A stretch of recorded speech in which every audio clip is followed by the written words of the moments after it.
যেসব নেতা কর্মী আমাদের কাছ থেকে হারিয়ে গেছেন তাদেরকে বদ্ধভাবে স্মরণ করছি গত জুলাই আগস্ট বিপ্লবে যেই সমস্ত তাজা প্রাণ আমাদের মাঝ থেকে হারিয়ে গেছে তাদেরকে শ্রদ্ধাভরে স্মরণ করছি।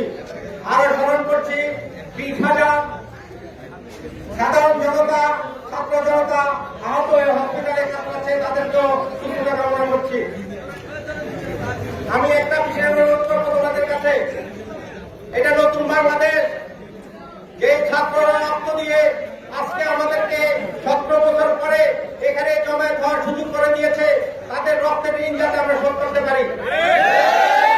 আজকে এই হোক আমাদের প্রতিজ্ঞা, আমরা যাতে কোনো অন্যায় না করি, আমরা যাতে কোনো অপরাধ না করি, আমরা যাতে সুষ্ঠুভাবে শহীদ জিয়ার আদর্শকে ধারণ করে বাংলাদেশ জাতীয়তাবাদী দলকে শক্তিশালী করি। যদি তোমরা ভালোভাবে রাজনীতি করো, বিএনপি আবার ক্ষমতায় আসবে ইনশাআল্লাহ। আগামীতে ছাত্রদলকে সুসংগঠিত করে এই সদর দক্ষিণ মহানগর, বৃহত্তর সদর দক্ষিণ উপজেলাকে ছাত্রদলের দুর্গ হিসেবে গড়ে তুলতে চাই। আশা করি আমরা বিনীত অনুরোধ করবো, গত 17 বছর বৃহত্তর সদর দক্ষিণে ছাত্রদলের কোনো কমিটি নেই। আমরা আশা করব সেন্ট্রালে যারা আছেন, কুমিল্লা যারা ছাত্রদলের নেতৃত্ব দিচ্ছেন, অতি তাড়াতাড়ি আমাদের ছাত্রদলের কমিটি গঠন করার জন্য এখন থেকে যাতে কোনো পকেট কমিটি দেওয়া না হয়।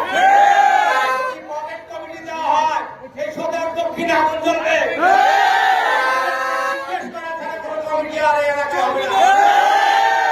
আমাদেরকে আমার সাধুবাদ জানাই। আজকে স্বল্প সময়ের মধ্যে আজকে এই যুবকদের ঘোষণা করছি। আপনারা